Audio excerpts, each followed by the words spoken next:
So, hello everyone. Now I'm cooking gamjatang. Um, I'm cooking gamjatang.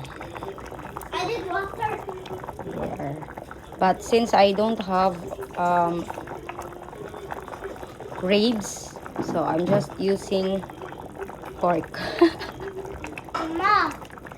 Amma. Wait. Move the one. Just wait, please. Wait, Amma. I have something to tell, so move it here. The camera. Yeah, move just here. wait ha. Kaya I have to mix it first. So this is my gamjatang. And tastes really masarap, but sad to say that I cannot eat because it's spicy. But Mama. I will eat gamja. Mama. So here. I didn't move the camera This here. is my gamjatang. Mama, move the Masisaya. camera here. Yes, madam. And then and then a while ago, but when I was watching, I hear tee like that. That gas sound like tee. So I drive like this. That's pressure cooker. Oh, and it looks like motorbike sound. Motorbike sound. Because a while ago I used pressure cooker, and then after that I open here because already gamja is already cooked. There. That's my gamjatang. Actually, gamjatang is one of Vicky's favorite also, and my favorite. But this time, I will just eat gamja. So just there. And then, of course, I will show you here. Where is it?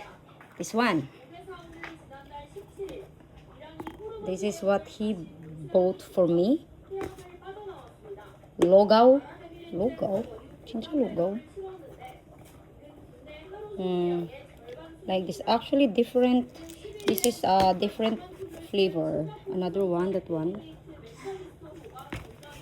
So he bought 2, 4, and then another 2 here. 6 pieces. So since I am the only one who will eat that, so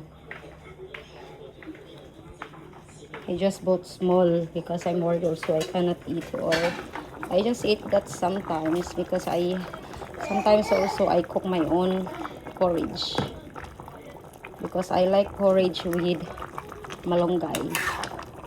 Maraming malunggay. So just that.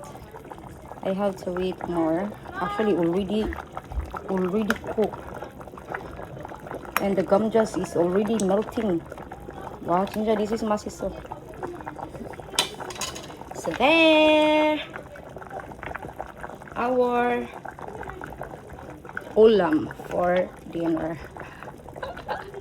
So bye bye everyone.